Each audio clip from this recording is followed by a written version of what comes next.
ဒီနေ့ခေတ်မှာယောက်ျားလေးတစ်ယောက်ရဲ့ခံညာမှုအဆင့်အတန်းနဲ့တည်ငြိမ်မှုကိုဖော်ပြပေးတဲ့လက်ပတ်နာကြီးဟာလွန်ခဲ့တဲ့နှစ်100ကျော်တုန်းကမိန်းကလေးတွေပဲဝစ်စင်တဲ့အလှဆင်ရတနာတစ်ခုဖြစ်ခဲ့ဘူးတယ်ဆိုတာသင်သိပါသလားဟုတ်ပါတယ်19ရာစုနောက်ပိုင်းအထိအစဉ်အလာကြီးမားတဲ့လူအဖွဲ့အစည်းမှာ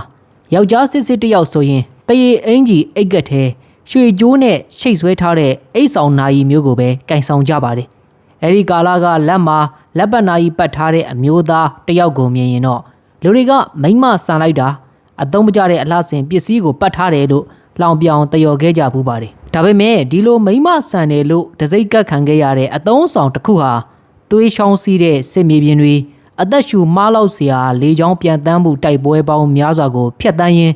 းဘလို့လို့ယောက်ျားဆန်မှုရဲရင်မှုနဲ့အာဏာရဲ့အကြီးမားဆုံးပြတ်ရုပ်ဖြစ်လာခဲ့တာလေဒီနေ့ဗီဒီယိုမှာတော့နန်းတော်တွေကမင်းသမီးတွေရဲ့အလှဆင်ရတနာအဖြစ်ကနေစစ်တီတွေရဲ့မရှိမဖြစ်လက်နက်တစ်ခုဖြစ်လာခဲ့တဲ့လက်ပတ်နာရီတွေရဲ့မထင်မှတ်ထားတဲ့သမိုင်းကြောင်းကိုအတူတူလေ့လာကြည့်ကြည့်အောင်ပါလက်ပတ်နာရီရဲ့အစောဆုံးသမိုင်းကြောင်းကိုအချိန်နောက်ပြန်လှည့်ကြည့်လိုက်မယ်ဆိုရင်16ရာစုဥရောပနန်းတော်တွေစီကိုရောက်ရှိသွားမှာဖြစ်ပါတယ်1582ခုနှစ်မှာလန်နစ္စတာမြို့သားရောဘတ်ဒက်ဒလေးကအင်္ဂလန်ပထမအဲလီဇဘက်ဘုရင်မကြီးထံကိုကြောက်တံပရံများတွေစီချဲထားတဲ့လက်စွပ်တစ်စုံနဲ့နာယီပါဝင်တဲ့အယ်မက်လို့ခေါ်တဲ့လက်ဝိရဏတစ်ခုကိုလက်ဆောင်ပေးခဲ့ပါတယ်ဒါဟာသမိုင်းမှာအစောဆုံးမှတ်တမ်းတင်နိုင်ခဲ့တဲ့လက်မှာဝစ်စင်ရတဲ့နာယီရဲ့အစပြုမှုပါပဲအဲဒီနောက်1810ပြည့်နှစ်မှာတော့နာယီလောကရဲ့ဆရာသခင်အေဗရာဟမ်လူးဝစ်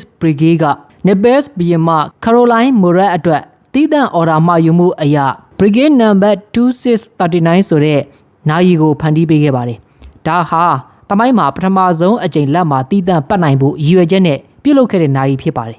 1868ခုနှစ်မှာတော့ကဘာကျော် Pitek Philip ကုမ္ပဏီကဟန်ဂေရီမင်းသမီး Koskovic အတွက်ရွှေနဲ့စိန်ထားတဲ့လက်ပတ်နာရီတစ်ခုကိုဖန်တီးပေးခဲ့ပါတယ်ဒီနေရာမှာသတိထားရမယ့်အချက်ကတော့ဒီနာရီတွေဟာအချိန်ကြည့်ဖို့ထက်အမျိုးသမီးတွေရဲ့ကြွယ်ဝမှုနဲ့လှပမှုကိုပြသတဲ့အလှဆင်ရတနာအဖြစ်သာတီးတန့်တည်ရှိခဲ့တာဖြစ်ပါတယ်ဒါဆိုရင်အဲ့ဒီခေတ်ကအမျိုးသားတွေကနာရီမသုံးကြဘူးလားဆိုရင်တော့သုံးကြပါတယ်ဒါပေမဲ့သူတို့သုံးတာကလက်ပတ်နာရီမဟုတ်ပဲအင်ဂျီအိတ်ကတဲ့ထည့်လို့ရတဲ့အိတ်ဆောင်နာရီတွေဖြစ်ပါတယ်ထိုခေတ်လူအဖွဲ့အစည်းမှာအိတ်ဆောင်နာရီဟာယောက်ျားတစ်ယောက်ရဲ့တည်ငြိမ်မှုအချိန်လေးစားမှုနဲ့အာဏာရှိမှုကိုဖော်ပြတဲ့အရာဖြစ်ခဲ့ပါတယ်တစ်ဖက်မှာလည်းလက်ပတ်နာရီတွေကိုတော့မိမဆန်တဲ့အသုံးအဆောင်ရတနာရာသီဥတုနဲ့ထိခိုက်မိရင်ကျိုးပဲ့လွယ်တဲ့အရေးမရအဖက်မရပစ္စည်းအဖြစ်မထင်မဲ့မြင်ပြုခဲ့ကြပါတယ်ယောက်ျားစစ်စစ်ဆိုရင်တော့ဂါဝင်ဝေထားတာတက်လက်မှာနာယီပတ်ထားတာကိုပိုရှက်ရမယ်ဆိုတဲ့စကားမျိုးအထိတောင်အမြင်ရှိခဲ့ကြတာပါဒီလိုမိမဆန်နေလို့တစိမ့်ကတ်ခံထားရတဲ့လက်ပတ်နာယီဟာဘလို့အကြောင်းတရားတွေကြောင့်အမျိုးသားတွေရဲ့မရှိမဖြစ်ပစ္စည်းဖြစ်လာခဲ့တယ်လေအဖြေကတော့ကမ္ဘာသမိုင်းကိုပြောင်းလဲစေခဲ့တဲ့စစ်ပွဲတွေစီမှာရှိနေပါတယ်မိမဆန်တယ်လို့သတ်မှတ်ခံခဲ့ရတဲ့လက်ပတ်နာယီရဲ့ကံကြမ္မာကိုစတင်ပြောင်းလဲပေးခဲ့တာကတော့အသက်နဲ့ခန္ဓာလဲလှယ်ရတဲ့စစ်မြေပြင်တွေပဲဖြစ်ပါတယ်19ရာစုနောက်ပိုင်းတောင်အာဖရိကမှာဖြစ်ပွားခဲ့တဲ့ဘိုးဝါစစ်ပွဲအတွင်းတိုက်ပွဲဝင်စစ်သူကြီးတွေဟာအရေးကြီးတဲ့ဗျူဟာမြောက်အချိန်ကိုတွက်ချက်ဖို့အိတ်ကက်ထဲကအိတ်ဆောင်နာယီကိုထုတ်ကြည့်ဖို့အချိန်မရခဲ့ကြပါဘူးတိုက်ပွဲရင်ဆိုင်နေရချိန်မှာအိတ်ကက်ထဲလက်နှိုက်ပြီးနာယီထုတ်ကြည့်နေရတာဟာမိနစ်ပိုင်းနဲ့တွင်ကိုယ့်အသက်ပါဆုံးရှုံးစေနိုင်လို့ပါဒါကြောင့်စစ်သည်တွေဟာသူတို့ရဲ့အိတ်ဆောင်နာယီတွေကိုတရေကျိုးအကွက်ထဲထည့်သွင်းပြီးလက်ကဝတ်မှာတရေကျိုးနဲ့ရှီပြီးစတင်ပတ်ခဲ့ကြတာပါဒါဟာဖက်ရှင်မဟုတ်ပဲစစ်မြေပြင်ရဲ့အသက်ရှင်သန်ရေးအတွက်လက်တွေ့ကျတဲ့အဖြေရှာမှုတစ်ခုဖြစ်ခဲ့ပါတယ်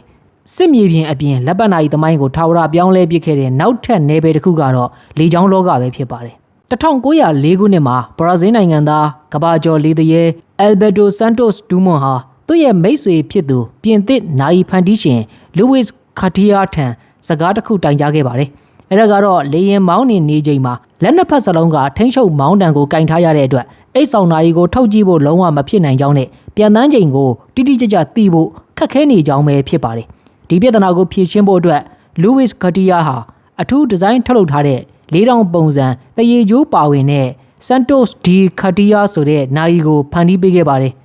ဒါဟာသမိုင်းမှာအမျိုးသားတွေအတွက်တီးတန့်ရည်ရွယ်စီးပွားရေးအရာထုတ်လုပ်ခဲ့တဲ့ပထမဆုံးခေတ်သစ်လက်ပတ်နာယီဖြစ်လာခဲ့ပါတယ်အယ်ဘက်တိုဆန်တိုစ်ဒူးမွန်ဟာအဲ့ဒီခေတ်ကကဘာကျော်ပေါ့အိုင်ကွန်တယောက်ဖြစ်တာကြောင့်သူလက်ပတ်နာယီပတ်ထားတာကိုတွေ့မြင်ရတဲ့အမျိုးသားတိုင်းဟာလက်ပတ်နာယီအပေါ်ထားရှိတဲ့အမြင်တွေစတင်ရိမ့်ရိုင်လာခဲ့ပါတယ်လက်ပတ်နာယီဆိုတာမိမဆန်တဲ့အရာမဟုတ်တော့ပဲစွန့်စားသူတွေစစ်တီတော်တွေနဲ့ နီးပညာသမားတွေရဲ့ပြရုပ်အဖြစ်စတင်ပြောင်းလဲလာခဲ့တာပါ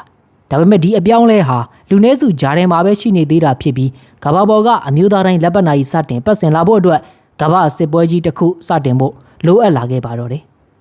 စစ်မြေပြင်နဲ့လေကြောင်းလောကမှာအပြောင်းအလဲတစ်ခုစတင်နေပြီးဆိုပေမဲ့1914ခုနှစ်မတိုင်ခင်အထိလက်ပတ်နာရီဟာလူနည်းစုဂျာမှာပဲရေပန်းစားခဲ့တာပါဒါပေမဲ့1914ခုနှစ်မှာစတင်ခဲ့တဲ့ပထမကမ္ဘာစစ်ကြီးဟာလက်ပတ်နာရီရဲ့သမိုင်းကြောင်းကိုတသက်စာလုံးဝပြောင်းလဲပစ်ခဲ့ပါတော့တယ်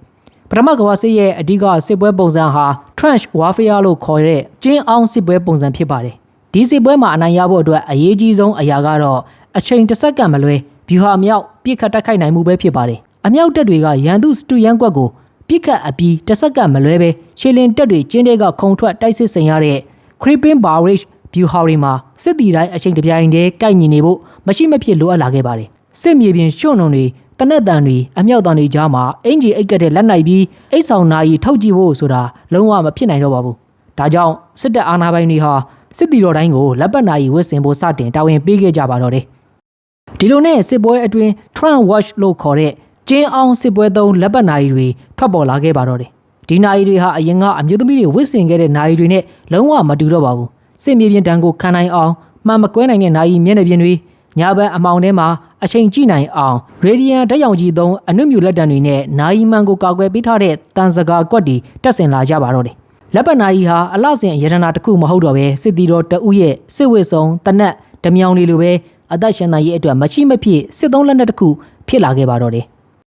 1918ခုနှစ်မှာပထမကမ္ဘာစစ်ကြီးပြီးဆုံးသွားတဲ့အခါစစ်ပွဲကနေအသက်ရှင်လွတ်မြောက်လာခဲ့ကြတဲ့စစ်တရေကောင်းယာပေါင်းများစွာဟာသူတို့ရဲ့လက်ပတ်နာရီတွေကိုဝစ်ဆင်ထားစေအတိုင်းအိမ်ပြန်ရောက်လာခဲ့ကြပါတယ်။တိုင်းပြည်နယ်လူမျိုးတို့သွေးထွက်တန်ယိုစွန့်လို့စွန့်စားခဲ့တဲ့စစ်တရေကောင်းတွေရဲ့လက်ကောက်ဝက်မှာလက်ပတ်နာရီတွေကိုမြင်တွေ့လိုက်ရတဲ့အခါ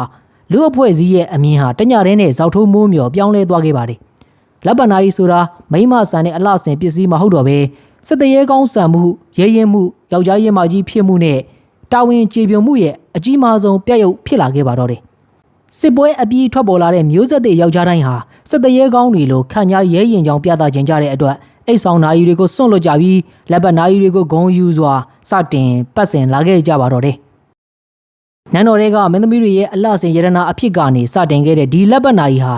စစ်မြေပြင်ရဲ့အသက်ရှင်သန်ရေးလိုအပ်ချက်လေကြောင်းလောကရဲ့နည်းပညာစံသင်မှုတွေနဲ့စစ်တရေကောင်းတွေရဲ့ရဲရင်မှုတွေကြောင့်လူအဖွဲ့အစည်းရဲ့အယူအဆဟောင်းတွေကိုတော်လှန်ပြီးအမျိုးသားတွေရဲ့မရှိမဖြစ်ပစ္စည်းတစ်ခုဖြစ်လာခဲ့ပါတော့တယ်။ဒါကြောင့်အတိတ်ကမိမဆန်တယ်လို့ဆွဆွဲခံခဲ့ရတဲ့အသုံးဆောင်တစ်ခုဟာ